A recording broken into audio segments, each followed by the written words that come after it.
box me a bag baggy. So it's another one, yeah. It's a full strand, yeah. Oh, it's another one, yeah.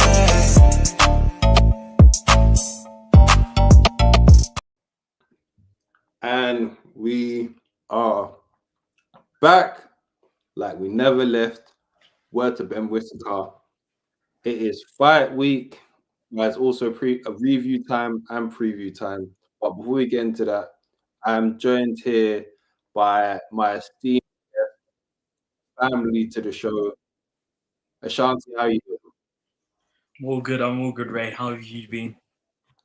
Listen, man, I'm doing all right. Got fresh, got fresh trim and whatnot. Got the D-Rock clothing as well.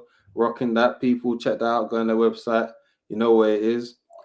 But before we go into the main event of the week, which will be the lead up to Benn versus Eubank, to which I'll let you guys know.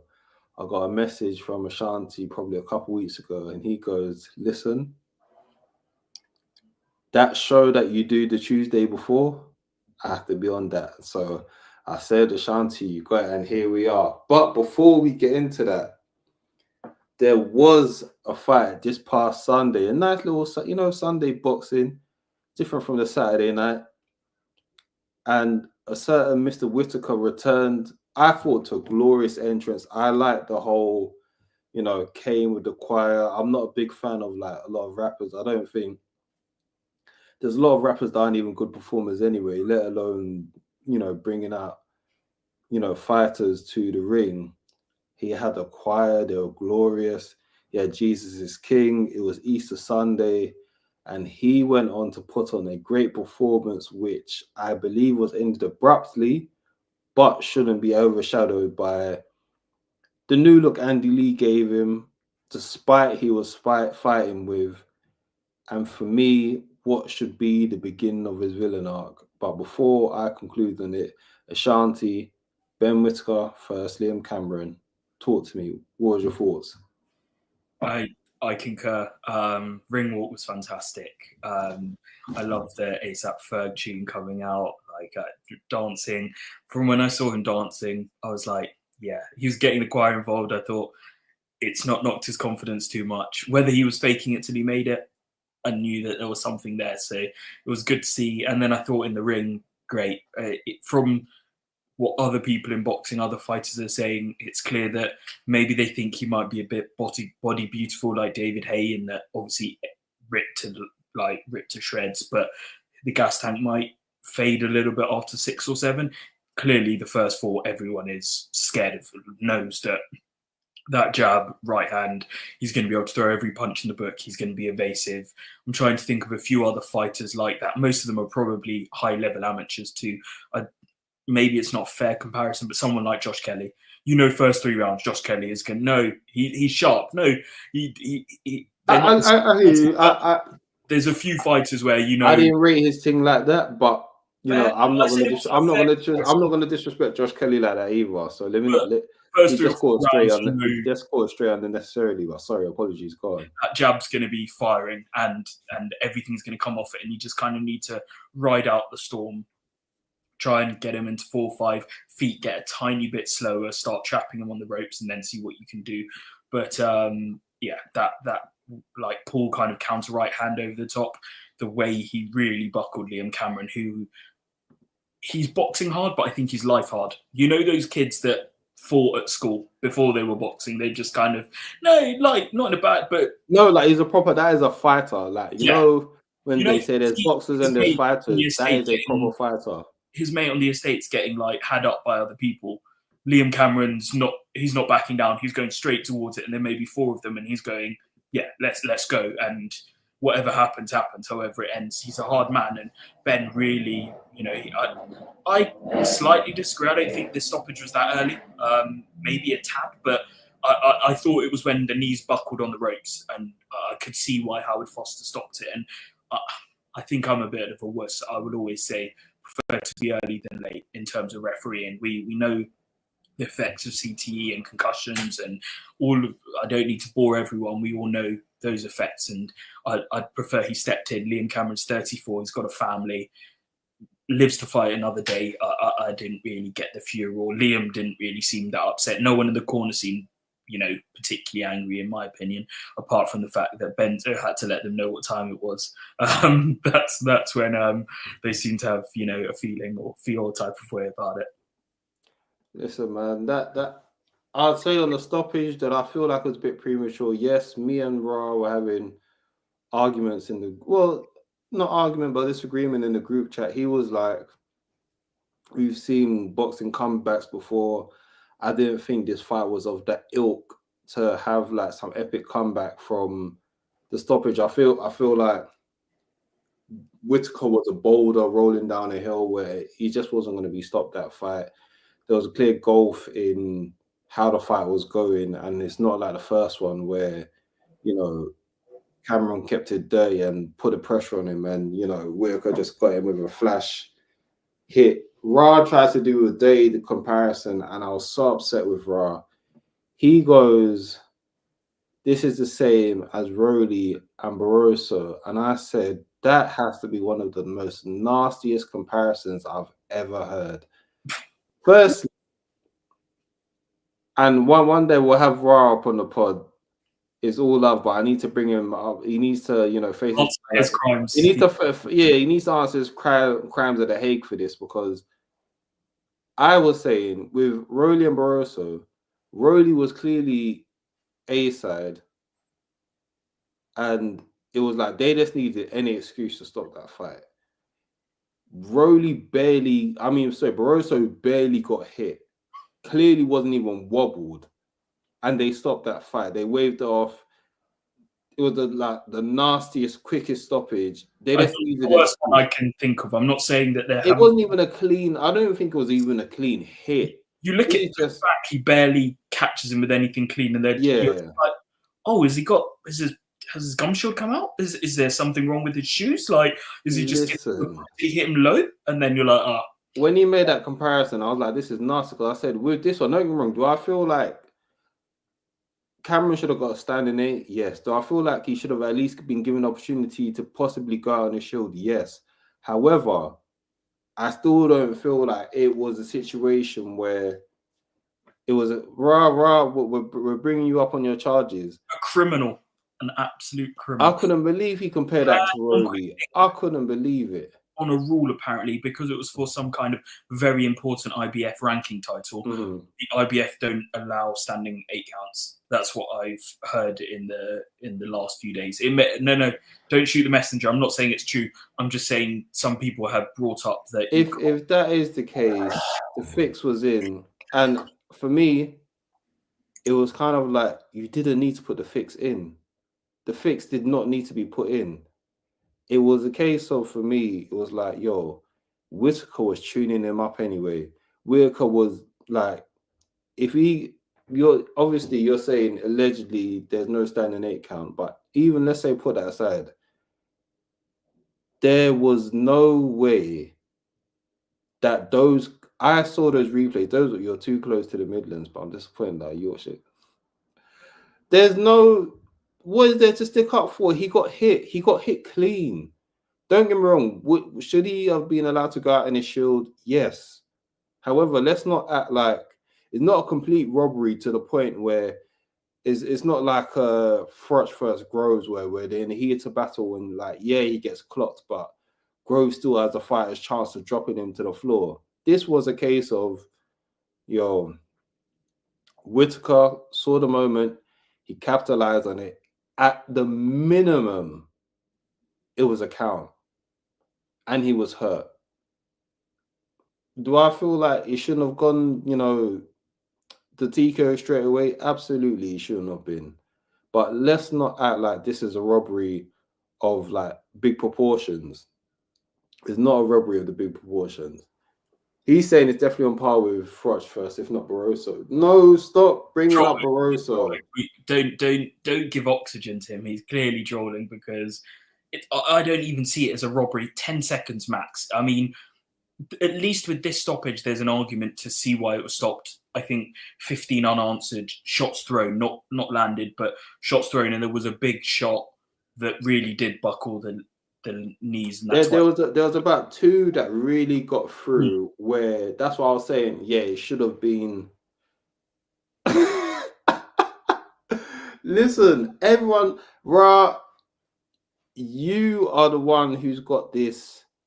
I know Ra likes to do the anti-establishment, Lil Nas X. anti-boxer. That's what he's going on. He wants to be the anti-establishment, but sometimes 2 things can be true at the same time. Do I feel like Boxer done Cameron wrong with the referee choice and the early stoppage? It could be argued. It could be argued. Let's not do that. He could have been allowed to go out. No. He could have been allowed to go out on his show. British Boxing Board of Control select referees and judges. So don't try and put shade on my boy Benn. Shalom Noor. Ashanti, let's not do this because we know the dark arts. We know the dark arts. But my only thing is, if anything, it was a detriment to Ben Whittaker because he didn't need that help. He didn't need an early stoppage. However, let's talk about the real quote-unquote controversy with Dave Coldwell and what's his name from Fight Disciples? Nick, all chatting rubbish about Nick something. Yeah, all the it was disgraceful. This it's boxing. It is listen, let me tell you something. And one of the most nastiest things, I was watching that fight with family members, and then when the announcer tried to say, "Oh, we thought we saw you spit on the corner," and even my family members were like, "This is the nastiest accusation." He clearly, like Whittaker said, if he shouted at him and dribble came out, then apologies is what it is. Emotion got the best of him. And even like when Johnny Nelson was talking, and other people are just like, "Oh, look at Johnny Nelson defending it, being a shill for the company." He's not defending it. He is simply saying, if you have ever, and Johnny Nelson is the best person to speak on this because he was exhibit A of you guys put a fighter down. You've chat shit on this guy. You've been so disrespectful to a fighter that you would never get in a ring with. And then when they finally get their comeuppance, then it's just like, all right, get over it. It's like, no, you don't tell someone get over it because he's the one that's been having to shoulder all the criticism. Has he like warranted some of that criticism? Of course, because many people thought he quit.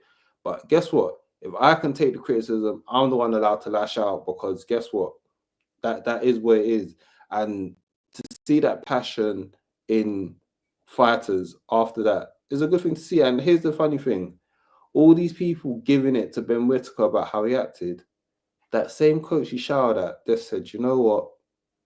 Fair dues, you felt the way you did, water under the bridge, get on with it.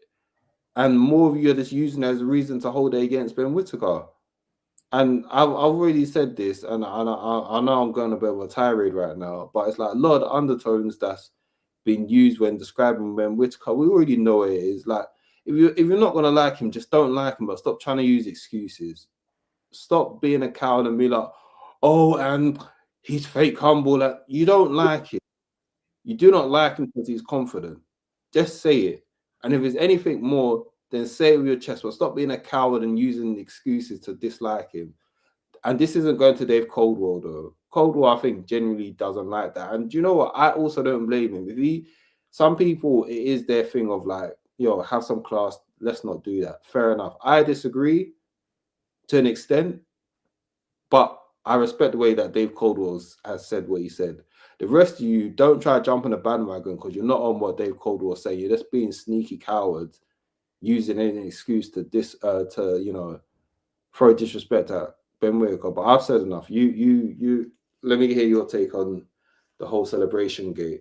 Well, I should have taken notes because I agree with most of what you were saying, and I wanted to add a few bits in regard to the celebration. Maybe he shouldn't have gone up to Grant Smith. The person he should have been screaming at, or I would have been if I were in his shoes, was Lee Eaton. All's fair in love and war. Sorry, I'm going to go on a rant, but I want to... No, you do that, please. Although I will say quickly, I think he just went into the corner and started shouting. He probably was looking for Lee Eaton, and in a fit of rage, he probably just realised, oh shit, that's not even him. Oh, absolutely, it's just your side, my side. He's not lost his mind, but he's just in that state of emotion, Yeah, heightened of course. state of emotion. I've done it. You guys thought I was done.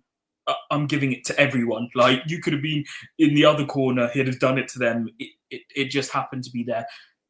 Boxing is a sport. It's not quite as violent as MMA, but boxing is a sport where you're essentially trying to no shots. No, go on. Okay, no, you go on. In MMA, you're allowed to, when someone's on the floor, like, pound them in the face, like, come on, and choke people out and actually their arms, like, until you tap people's arms get broken. But anyway, let me move past that. It's a largely violent sport that so many, largely men, love. And one of my big pet hates is when you're on a live broadcast and they've got to apologize for swearing, and someone's like nose is on the other side of their face. And, you know, you've literally seen someone like get punched out of a ring, can't, like, you know, their eyes shut because they've got a cut, there's blood going into their eye, and people are like, the trainer's like, effing hell, mate, you've got to sack up because we're going to have to pull you if not. And then you just hear, oh, wow, we're really sorry if you heard any offensive language. It's like, oh, but your 8-year-old is fine with seeing someone's nose getting splattered all over a floor. Oh, yeah, sorry about that. But that adds that there's a point that I'm trying to make, which is the game is the game. Boxing is a harsh sport, is a violent sport. Benn didn't punch anyone, didn't tell someone's mum to blah, blah, blah, or spit or slap anyone. He's been going through a lot. Whatever the reasons are for it, yeah, he brings some of it on himself. So does Boxer. The same way Eddie Hearn brings things upon his fighters by saying they're the best in the world and they'll knock everyone out. It's part of promotion. Fine, move on. But he's got happy. He knows there's people in the other corner who are having a go at him. Leeton put up a picture 4 hours before the fight of him, a wheelchair, saying, like, we've got one ready for you. Banter, fine. But it's all banter. The game is the game. It's all in that. Benn didn't cross the line. Maybe you could say a lot of boxers don't do that. Fine. But the faux outrage, and the outrage was real from David Caldwell. Fine. Like, he's clearly a moralistic guy. He doesn't want that for his fighters. Again, everyone has the right to their own opinion. But this faux outrage of, oh, he's ruined everything. He should have been on a victory lap and, oh, everyone would have loved him. No, you wouldn't. You all said that Liam Cameron was going to knock his backside out, and in 5 minutes he spangled your boy. And again, not a shot against Liam Cameron. Like him, like the story, just what happened. All of you, oh yeah, put tenor on Liam. Oh yeah, Benn's a quitter, blah, blah, blah, blah, ankle, da, da, da. And you think someone who's had to move away from his family, well, not had to, but now lives in Ireland, new trainer, left his brother who was his nutritionist, and you think that there's going to be no reaction. It's just so galling, because we say we want personalities in all sports and in life until we don't agree with how their personality sits, right? And I couldn't care less. I thought the way Grant Smith dealt with it, at first I was like, oh, that's a bit. And then you sit back 5 minutes later, you're like, God, there's so many other things going on in boxing and the world that we can talk about or be worried about. It should be, in a whole article, it should be, oh yeah, like 2 lines. Oh, after the fight, he got in Grant Smith's face. He let out emotion. It wasn't no malice with it. And I think that was my main thing. There wasn't no malice with it. It wasn't, like, it happens. Like, I've seen fighters literally win a fight, shout another person's face, and then once their adrenaline's worn off, they come back in the middle, they shook the other guy's hand and said, you know what? I have to hold that. It is what it is. And this, like, fake classy thing that some people want to do. Like I said, Dave Caldwell, he himself, the way he was conducting himself, I would say, yes, he's in a corner of his own. There's a lot of people that think they're in the same boat as him. You're not. You're a bunch of cowards that don't like Ben Whittaker because you don't like him. Don't do this. Oh, you know, maybe he would be more liked if he did. The ship has sailed for you lot to like him. Just say that you don't like him and get on with it, because this is the same, you know, bunch of people that will complain about, oh my gosh, you know, TV, like, to switch up on the different sport, they'll be like, oh, football has no personality, this, that, and the third. You have the same people on CBS that are absolutely showing good character, you know, absolutely being hilarious. And I bet you any money, if some of those same people on the CBS broadcast showed a shred of that character on Match of the Day or ITV on Sky Sports, you lot will complain and be like, what's all this funny business on Sky Sports? I don't want none of this. Let's analyze football. You bunch of dry, no flavor having people. Shut the F up. Because it was up to you. It would be a sport of. We know it. Like imagine if Michael Richards on a Sunday was just like, yeah, I was in the barbershop yesterday, got a fresh trim, and then started just like bussing joke, like having, a bit of banter. Sunday's Super Sunday. Everyone would be like, pretty sure Liverpool and Everton are playing. Why are you talking about James Hudson? You don't even need to go that far. You don't even need to do a hypothetical. Bloody Daniel Sturridge just had a little bit of a joke with, I think it was Mohamed Salah, and the amount of vitriol that people were speaking to about Daniel Sturridge. I'm like, get one thing straight. That's one of the best strikers of his generation, first and foremost. Was it SAS? SAS, like, that was one of the best partnerships. Let's get that straight. And secondly, God forbid somebody has some personality and, oh, what's he wearing? Oh, his shoes look stupid. Okay. Is he naked? No, he's wearing no, but like he's wearing what he wants. Like, okay, his style's not your style. There's so many other wrongs. Like he is, so you can wear what he wants when he wants. If he wants to wear shades, as long as like he turns up to work on time, is polite and has some scent. What would you prefer? Are we meant to live in a world where all these 50 to 60-year-old commentators get given? Ray, in my background, I've worked in like the sports world and stuff. Yeah.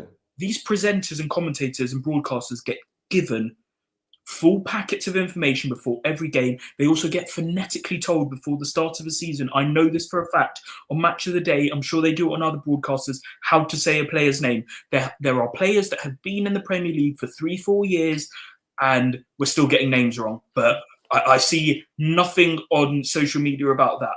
We're all okay with that. And it's not just people from like African, Caribbean backgrounds. I've heard Norwegian names, all sorts. And you're like, does everyone think that this is okay? This is professional, that you haven't taken the time from people spending an hour giving you information and making tea and coffee? You can't just go, oh, how do you say that surname or first name? Like, I know we're going on a bit of a tangent, but like it's all linked to. It needs to be called out, because I've just. And Sky Sports needs to be called out, because what's Andy Scott doing? Like, not that it matters, but Ben Whittaker's one of your biggest stars, and you're going to ask him if he spat at someone on TV. Has he ever heard of like crisis management or PR? Even if he did, you wouldn't bring it up. Let the camera jockeys on after the fight do that on media channels, not on Sky Sports. like it was. I just saw that it was like nasty, and it was just like the character assassination, and then. Completely. People are upset that Ben's crying after the fight. And I said, listen, if you do not have, I get it. Because I don't get me wrong, there's certain characters in combat sports that I've despised and I'm not liked. But I also understand context of, like people are writing him off. Why are people acting like he wasn't getting written off? So because he, his fight did end controversially. And there were people writing him off. So he was just on a thing of, I went to work with Andy Lee, I switched things up in my life, and I made sure I doubled down on who I am. And he had a moment where he just lay it out. It's the same way, once again, not excusing it, but understanding it. When AJ had his situation with Usyk, and then at a press conference, he was crying, because I think people truly don't understand that. And I get it, because for some people it's just entertainment. People don't understand the personal sacrifice that's involved in boxing. They see the wins, they see the glamorous thing, and they think like fame equals money, or fame equals no stress in life, or fame equals no problems. And it's just like, no, it doesn't work like that. And then people will be like, oh, just go to the internet, which to an extent I do agree. Sometimes it is a case of, get your head off socials and focus on yourself. But at the same time, we're human. I know people, the average person in the workplace, that don't even like it when they suspect their colleagues speaking about them. How the hell do you think it feels for like thousands, if not millions of people to be speaking on you in a certain way? And you're going outside and the same people that come up to you, oh my gosh, let me have a picture. And then they'll go online and be like, "Look at this dickhead that took a picture of him." And you're just there like, "What the hell is?" Yeah. I mean, even like personally, I've had it in my life that everyone thinks I'm soft and, you know, spoiled and things like that. And there's parts of me that is, but they don't see my parents at times had 3 jobs and did all sorts of things to try and bring money, and no one's life is perfect. And so I'm cool with like surface judgment. Oh, Ben quit. Fine, like that's your opinion. That's a boxing opinion. Not talking about this, that, and the other. It's like, do you know him? Have you met him? Have you been to church with him? Have you seen probably some of the nice things he's done in his neighborhood? Or it's not even that. These people have more vitriol for him than some of the actual fighters that he's literally gone in and punched someone. He's gone in that ring and punched someone, and these same people he has punched don't even have as much of a bad thing to say about him. But you people at home have taken on yourselves to be like more offended about what Ben's done. And these are the same people that will complain about quote unquote woke people. You are just as soft, if not softer. So go look in the mirror and get a grip. Can I finally though, go on. Callum Smith, Callum Simpson, I love how much he dislikes Ben Whittaker. I don't know if you heard, but they basically were having to drag anything positive about him because he just doesn't like him. I think he doesn't like the acclaim he's got, but I like it because that's the kind of energy I want. You're in the same division, you could fight, so it's kind of like, yeah, it was a good knockout, like good on him, but I think for I'm the guy. And I love it. He should have leaned in more. This goes back to the whole thing of like people wanting personality and not getting it. For me, Callum Simpson should have leaned in more and been like, "Congratulations, I'll see you soon." Completely. Forget all the gentlemen, and not even forget all the gentleman stuff, because I feel like I hate when people go on like it's too extremes, like just because you're, you know, formal that you can't call people out, you can't stand on things like. In that moment, you should have been like, "Yo, he thinks he's the marquee guy. He thinks he's the marquee like heavyweight boxer. I'm the marquee like heavyweight boxer. I'll see you soon." Yeah, you're not selling that hook well. I love it. Can I quickly put out a path? I want this summer. I want Whittaker to fight Louis Edmondson, get that British Commonwealth. I thought he was very, very lucky to beat. Dan Aziz, yes. Yeah, and apparently they fought in the amateurs, Edmondson and Whittaker, which makes sense. They're like a year and a half apart, and high level amateurs. And I forgot about. I think Edmondson is also still managed by Billy Joe Saunders, so it'd be good to get Billy back. And you know, he's a tall. No, it wouldn't. No, it would. See, you see, when we talk about personalities that we don't like to see, that's one of them. I'm just talking about numbers. I'm trying to be the sky guy of here. Of course, I understand. I understand. My personal opinion on Billy Joe Saunders, and then back end of the year, Willie Hutchinson, because Willie Hutchinson would be a good step up. No. Ben does him, but Willie's got some. He's got to pay for some of the things he said about certain people from certain communities, and I think handsome 6'3" Ben, it's him. It's him to put that work. We'll have to let him get over the British hurdle first, and then obviously I think he beats Edmondson very comfortably. I thought that Edmondson lost by a couple of rounds. I think we get Edmondson for Ezra next. Oh, Taylor. Sorry, I thought you meant Aranike, the guy that. No, I did. That's why. Oh wait. I'll pardon my ignorance on him. What level would you say Callum Simpson is now at the moment? Then. Oh, way above that, European level. Like, yeah. Louis Edmondson is a really good boxer, but he still boxes very much like an amateur, in my opinion. No, but I mean in terms of like where he's currently fighting. Simpson, like he's fighting for the European title, and I think he's a good, solid, all-round pro. I think Americans talk about floors and ceilings a lot, as in your floor is high. I think his ceiling isn't as high as Ben Whittaker's, but his floor, you know, he's a really good, big, base, solid foundation. I think that's a fight that if both of them can get through their next, you know, challenger, if they're like both on the precipice of fighting for a world title next summer. I think next summer. But it also depends on promotional contracts. I don't know where Whittaker is with Boxer, so there are. I've heard and read rumors that, but I think he'll stay with Sky. I mean, I think the numbers are going to be huge when they come out from this fight. I believe he, for the sake of British boxing, he needs to stay with Sky for now. I think once he becomes champion, jump ship. Fine, but if he went to Queensbury, he's not even on TNT anymore. It'd be on, That's my whole reason. That's Yeah, my whole reason why I'm saying he needs to stay in well, boxing, I'm right? still on TV and I'll be one of the main guys and Daniel Dubois.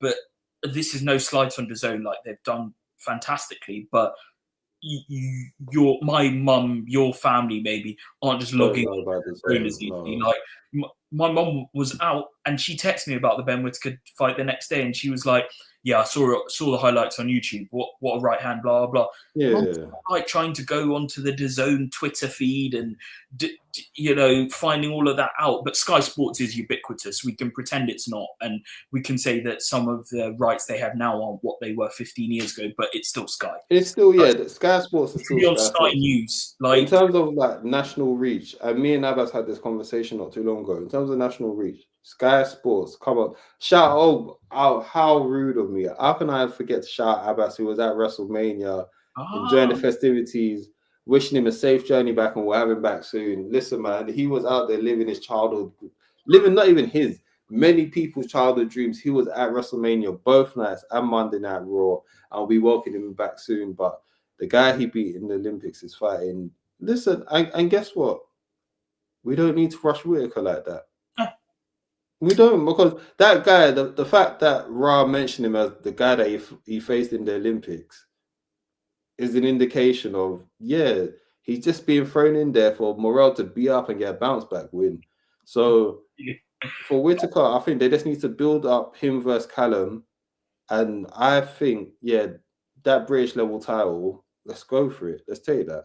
I think getting a British and Commonwealth Edmonton, apparently Edmonton fought last month, and you could even, they probably won't do on a 5v5, but I think Edmonton's with TNT now, so that would be a bit of fun with Frank and Ben, blah blah blah, all the back and forth. Lee Eaton again. I mean, we're not talking about the Muhammad Ali act with Lee Eaton being a manager and also head of boxing. Let's not even go. TKO and it is a deeper, darker secret, and I don't want to get into that right now. I don't want that title. Edmonton, Hutchinson, October, another fight, maybe defending the British and Commonwealth in February, and then is it June? Is Callum fighting in June or May? Because obviously it's about I'd imagine the fight. I think they can put them on similar paths, and then I think it's even good because if they're gonna make it basically like adjacent to what a segue. It's adjacent to Eubank versus Benn. You're gonna have the people that want the formal guy.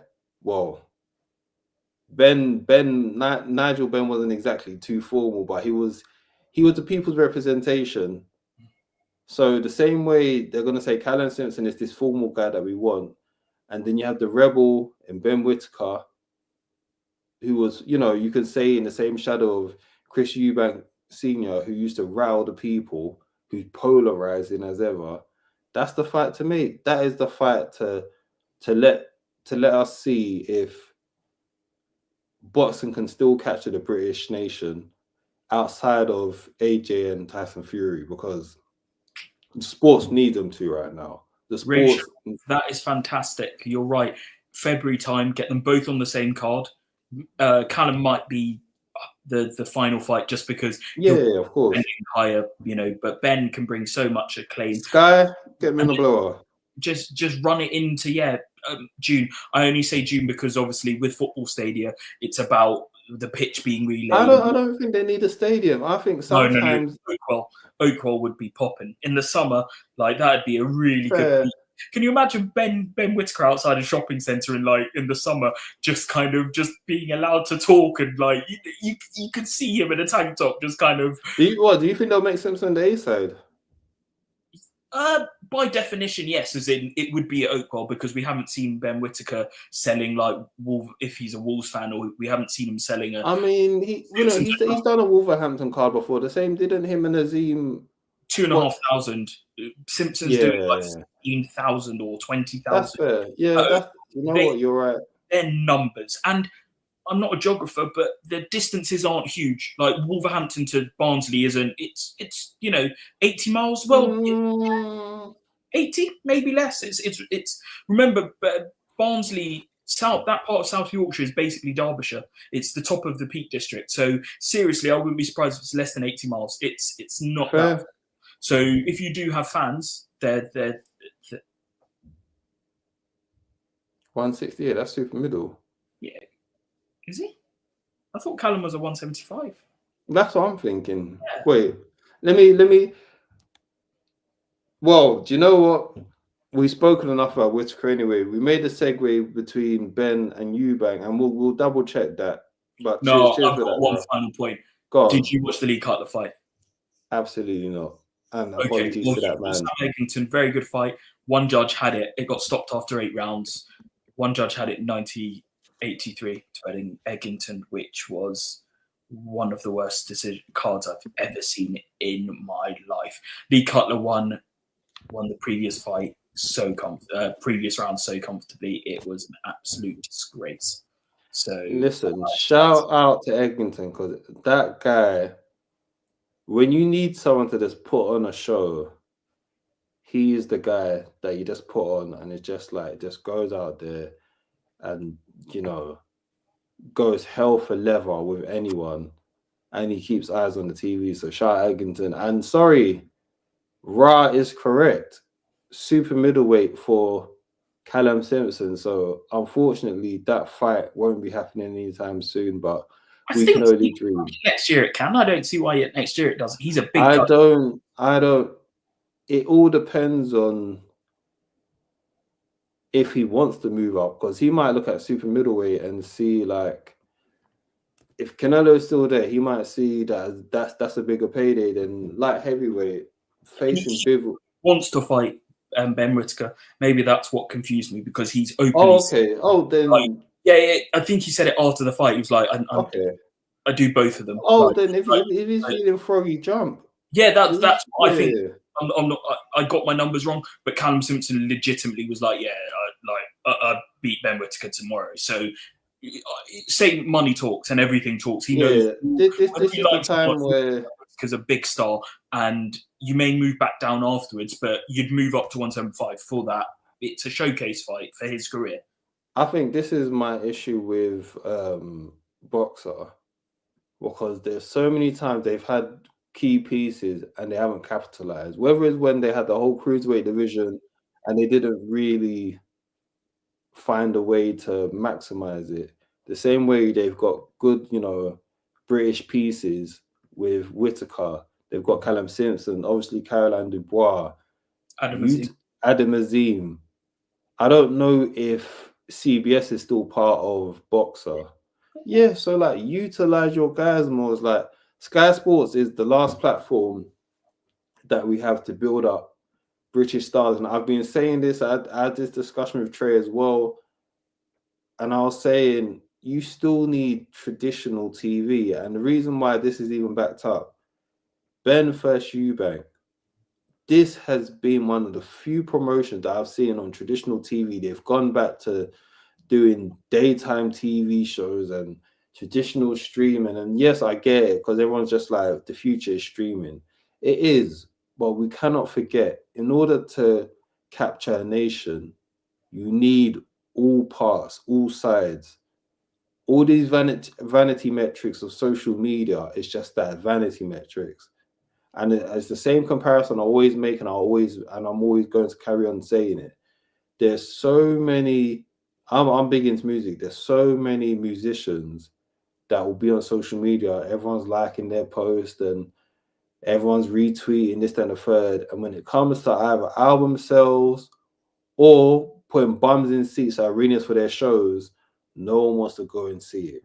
It means absolutely nothing, but it can mean squat all. So for that reason, I'm saying you have to make sure, well, Boxer anyway, whilst you're on Sky Sports, utilize it to the max. But I also don't know the inside out of the operation, and I'm sure it's not an easy job. But however, we've digressed enough. Eubank versus Benn, the anti-hero who the public has somehow turned into the face, versus the boy that was meant to be the face now turned heel.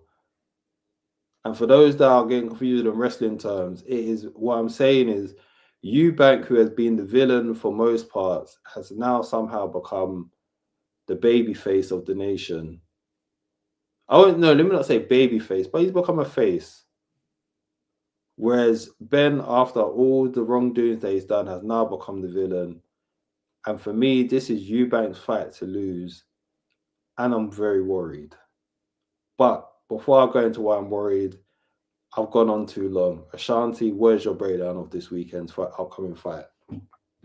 Well, firstly, a lot of people have asked me who I want to win and think's going to win, and I say a handsome 35 mixed race man who went to public school. Think we all know whose corner I'm going to be in. So need I say more? But I completely agree. That's hilarious. I mean, I didn't even say who the answer was, but you put him up there with my boy Neymar. But I completely agree. He's say there are 10 arguments for why the two of them could win. There are about 2 that Conor Benn should have, which is much younger. Could he catch him early? Anything else you hear from Eddie Hearn is utter garbage. I need to hear other people's arguments to break them down. But who's the best boxer that Conor Benn's fought or beaten? Chris Algieri, Chris Van Heerden. Shout out to Chris getting his wife out of the gulag. And I don't want to know what this is about, but go on. No, true story. She got she I think was doing charity work in Russia. She's Russian, and she got caught by the Russian authorities, and they only just got her out with a prisoner transfer 2 weeks ago. I think she was in there for 13 months. True story, all of it. Good Lord. Yeah, not great. Chris Van Heerden, Samuel Vargas, aka Sammy Vargas, the Bull, and Chris Eubank Jr. for all of his faults has fought well. A lot of people were very supportive of my arguments in regard to the Cambosos Eubank. That was I don't. Who is a lot of people? I need receipts because people know that claim was one of the craziest things in your opinion, but not in most people's. But George Graves, Abner Yildirim in his adopted country and hometown, James DeGale.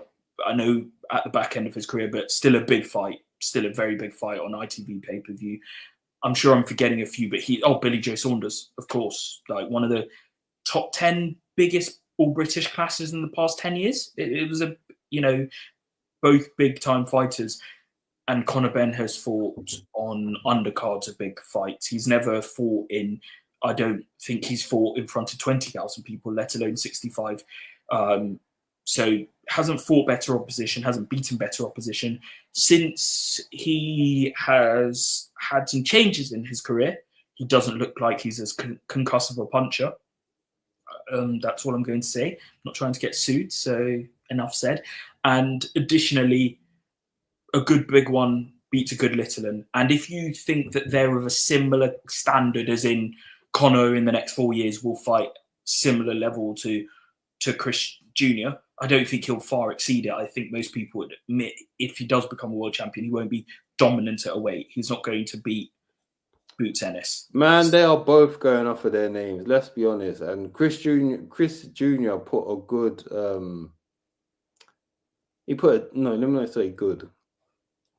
a decent account of himself forward. Could have been better. Then he done the tribute act to Roy Jones Jr., which annoyed me for so long. Then he finally made it a good connection with Bomac, and he looked the best with him.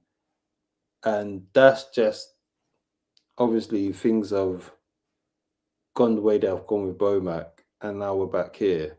And this is where it gets tricky for me with Junior. He runs his own ship. Not only does he run his own ship, he hasn't been shy to mention about how he's not really passionate about boxing competitively. I think for him it is a lifestyle that he does to keep healthy, is just what he does. But in terms of in terms of championship chasing, is not for him. He's out here to get big money fights.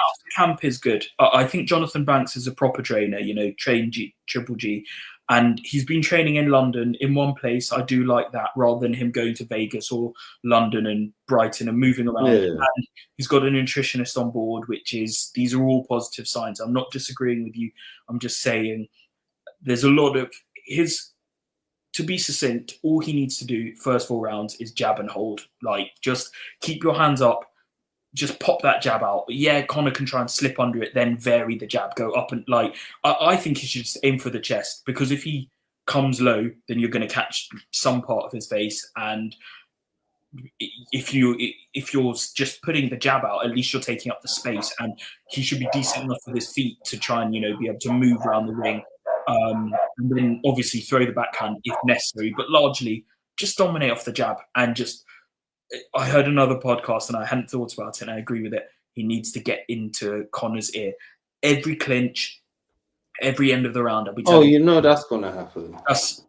I wouldn't even tell him it's 1-0. Do you know what I'd be telling him? This is like 15-0 to the Eubanks. This is the 3rd fight, and it's going to be 2-0 by the end of this fight. You've got no chance. And I'll be calling him kid. I'll be tapping him on the head. I'll be doing everything. And that's another thing that plays into Chris's hands. Far more experienced. He's had a lot more. He's lost, but he's also had more attritional fights. Conor's had it pretty easy. I know he had that terrible Payno performance, but he's had it. Yeah. Ra's completely right. It's why I have to back Chris Eubank, even if I didn't, is when he said that, I'm making money so that my nephew has money for the future. You can't. I don't think you've got a soul if you don't love those words, and seeing him with him when he's over in Dubai. And I think that's partially why he spends a lot of time over there between camps. I'm sure he likes the lifestyle, and it's and all that. But his nephew, who doesn't sadly have his father in his father's not alive, it's an amazing thing. And I think Conor bombs him out. I don't think he can outbox him. Well, he can, but I don't think he will, because Listen, the only way Conor wins this is by brawling. That is the truth. You got to go in there, and it's basically their father's fight once again. You got to go in there and make it nasty. The only issue, as deep as it sounds, the only issue is this. Conor, he's mentally, he does have that same dog that his dad had, but physicality, he doesn't have what his dad has. The same way the boxing prowess that Eubank Sr had, Junior does not have. We have a watered down version of what their fathers did. However, thankfully, the mentality of both has been carried down through the genetics. So you've got Conor Benn, who's just as much of, he's even more of an angry guy than Nigel was. For me, Conor Benn is a proper, and I say this respectfully, meathead. He comes across like an absolute meathead of anything ticks him off, similar to his old man, but it's just anything ticks him off and he's going at it. And Chris Eubank Jr. Don't bring up my son. Don't bring up my... Yeah, oh my God, listen. Trust me. If you don't... yeah. And then Chris Jr.'s just there, just like... Do you know what still upsets me about when the first fight didn't happen? Chris Eubank had some bars in the face-off, which was so brilliant. I remember one of them when Conor's like, "What? You think this is going to be just like walk in the park?" And an instant rebuttal, Junior's just like, "On a nice summer's day." And I said, "Oh my!" I said, "Yo, that type of just you would hate someone like that. If you got beef with someone, you would absolutely despise someone like that. You bloody cheeky git. I'm out here, I'm angry, I'm ferocious, and all of that stuff." Yeah, of course he's not a big welterweight. We see he's not a big welterweight. Especially look at someone like Boots, who for many people saying should be at 154. If Conor Benn was to fight Boots, do you remember how? Oh my God! About this wide, absolute bludgeoning. Oh, I mean, obviously it's not a fair picture, but Eddie Hearn is a legitimate 6'4". Yeah. Boots is. I personally think this week they're going to have lifts in Conor's shoes, or they're going to use the right angles. Because I remember I think it was the second press conference, you cannot have them stood side by side. Chris is so much bigger than him, and it looks bad. And that's not to say Conor can't win, but it just doesn't look like a fair fight because, yeah, look at how small Conor's suit look. He's just not a big guy, and then Chris isn't even looking like he's flexing, and he's just it's like a elder brother to a younger brother, or a father to a son. No, it's definitely older brother to younger brother. The only thing I'm scared of, the complacency of the older brother is what could possibly get him in trouble. They're both revved up. I have to cut you off because I do not see it. I understand you're talking about the camps in this. I think they... No. I'm talking about the complacency in technical capability. Oh. I don't think that Eubank is going to lack in terms of... Listen, when it comes to physicality, Eubank's, like I said, it's lifestyle. He stays in good conditioning. It's the boxing IQ and decisions where on Eubank Jr.'s side, you can say sometimes he's got it wrong, whether it was his tribute act to Roy Jones Jr. that he was doing, or whether was it the George Groves fight when he was just fighting with a bunch of overhand rights because he was just trying to get him out of there. And it was just like, keep your IQ. And this is why I was going back to about him running his own ship. I would hope that the coach that he has in there can get him focused enough to just be like, listen, wherever their game plan is, follow it. Do not go in there and, because he had no training, so don't go in there and just be a bull in the china shop. You have the physical capabilities. You're always in good shape. Use it smartly. That's all I ask. And dirty boxing, both I think will try it at times. Oh, no. Both won't try. Both will do. Just put your forearm into his face and push, when the neck goes up. Just do that because, again, you're 4 or 5 inches taller at least. Just bully him up close. Like, if he tries to ragdoll you, you've got weight and size on him. Just let him know this isn't going to be happening. There's so many paths to victory, and I don't know if I've added this, but I have to add, I think the disrespect towards Liam Smith was a joke. Just the way Eddie Hearn just casually flung out, oh, yeah, and Conor, ferocious puncher, like he punches harder than Liam Smith. And I'm just thinking, what? The former world champion? You know what's so funny? Barely anyone gets the best of Eddie Hearn, and Eubank Jr. finds a way to just rattle it. Eddie Hearn has been, for me, one of my favorite people in boxing because even in controversy, even in the loss of fights, like Eddie's had like big losses on his time promoting. Every promoter has, and he's found a way to make it look positive. When it comes to Eubank Jr., he just knows what buttons to push.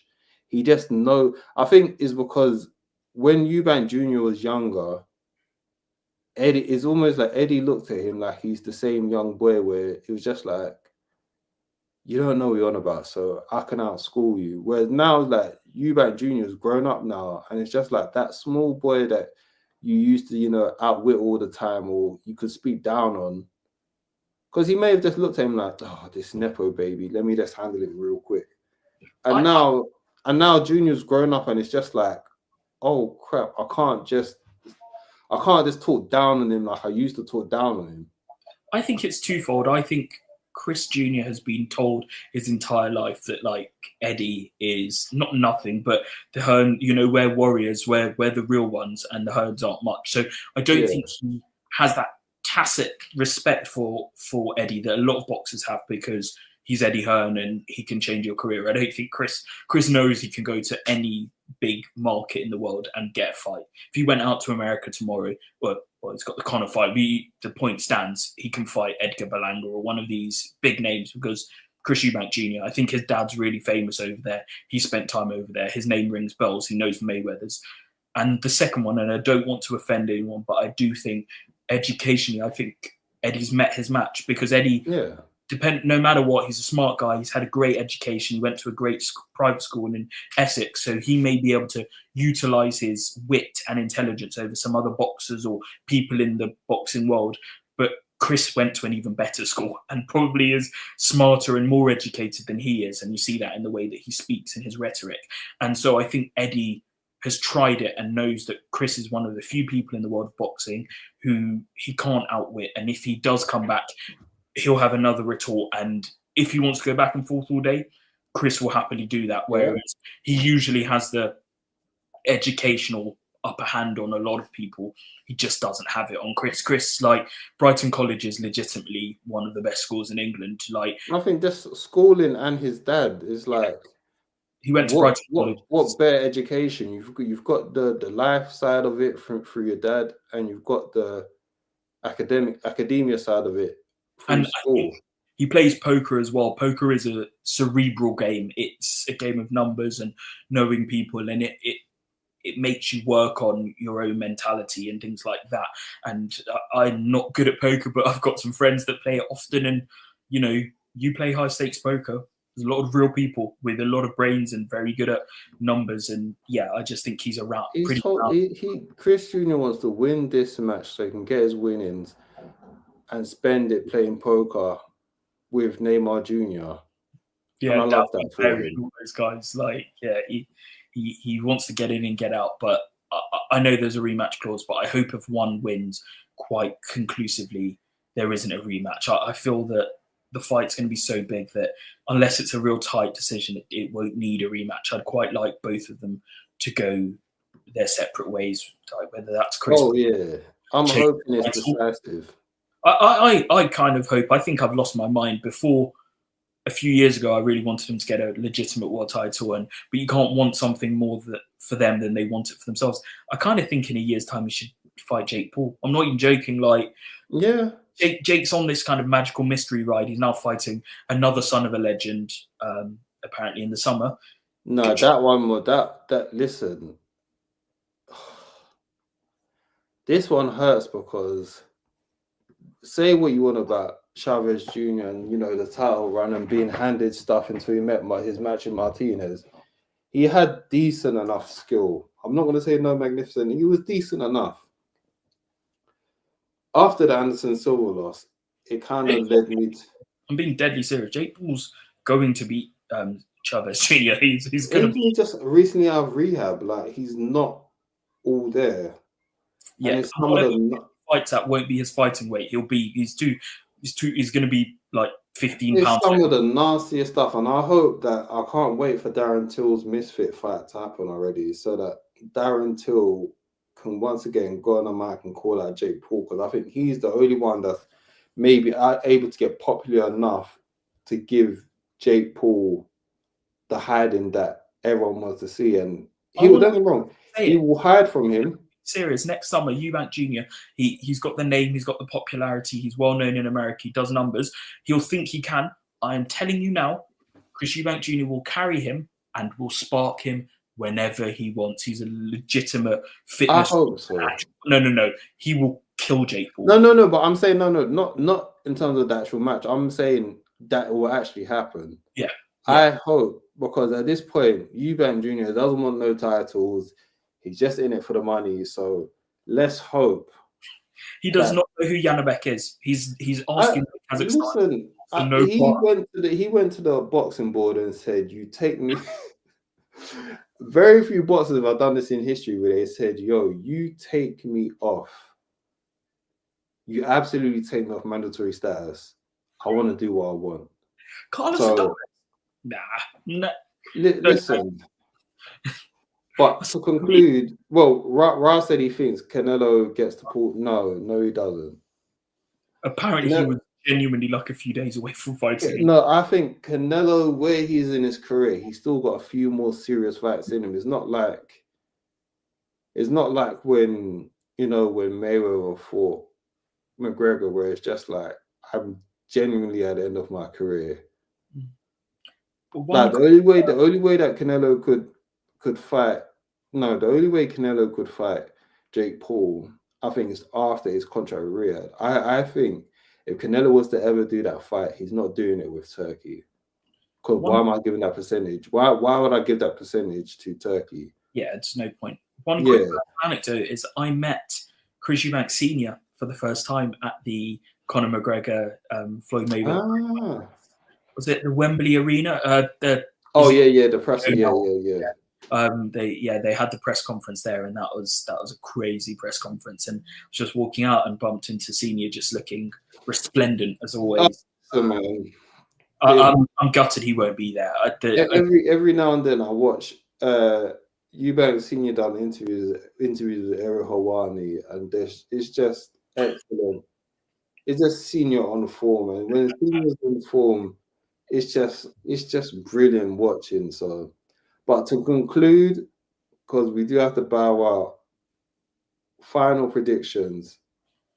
I'm going to do a quick card predictions. It's there. I think CBS gets it done. I think Vidal Riley's going to outpoint Chev Clark. Liam Smith gets to Aaron McKenna, takes him out in about 6, and Yard wipes out Lyndon Arthur in the mid rounds, and then the main event. Yeah, I don't know why people aren't calling this. I think Eubank Jr is going to knock out Conor Benn round 9 or 10. I don't know why people aren't thinking this. Chris Eubank's got a decent power for a 160, 168 fighter. He's not, a monster, but he punches big, hard enough. And I think Conor will tire. I think there'll be a lot of emotional energy expended. And yeah, I do. I think it's not going to be like a beatdown. I think he either catches him clean a few times and the ref comes in, or he just knocks him down, the towel comes in. But that's going to be my prediction, the kind of late stoppage. Listen, I think I agree on everything you've just said. I agree with, well, it's going to hurt me. Chev Clark loses again. That's going to hurt me, man. I don't want Chev to lose, but I like Chev, but Vidal's good. Yeah. And he's big. I hate that fight had to happen now, but it is what it is. That really should have been a Coley fight, but that's a mystery that we don't need to get into. And Yard potentially fighting Benavidez next. Well, it's either going to be Benavidez or Smith if Yard gets through. Really? I thought it would have been Buatsi finally. For what? Just get the world title. No. East versus do you know what it is? Buatsi lost, so now that fight is always there regardless. If Yard gets through Lyndon Arthur and then goes to Benavidez, win or lose, Yard's funny career has been so because he will go from fighting below par people to the absolute best of the best. And I think what's good with that is whenever he's lost to the best of the best, it's almost like we want to see him again because you didn't lose to a bum. So I think if he loses to Benavidez, it's still that Buatsi fight is still there. Is it going to be as big as it could have been before? No, but I believe that fight is 4 years is past his day anyway. So put on another big, you don't even need to put on a British card. I think that time's gone. Just go to Riyadh and go get paid for it, man. Honestly. See them get more titles, both of them. I think if Yard doesn't get it done, and this is no disrespect to Arthur, because Arthur could win, but if Yard was to get past Arthur and win, he then would have to wait anyway to see who Benavidez chooses, because Benavidez, to be fair, might pick Smith, Benavidez might pick Yard, and either way will be interesting. But listen, man, this matchmaking can go on for long. But I want to say thank you for all those tuning in. Ashanti, family to the show, thank you once again. Team Eubank all the way. Listen, next generation, it's time to shine. And to the people, I say like, subscribe, comment, peace, and stay weighed in. It's another band. All the Muslim cars now with your bag it up. Light up my scarf with a sweet one, please. Someone flicks me a bag it up. So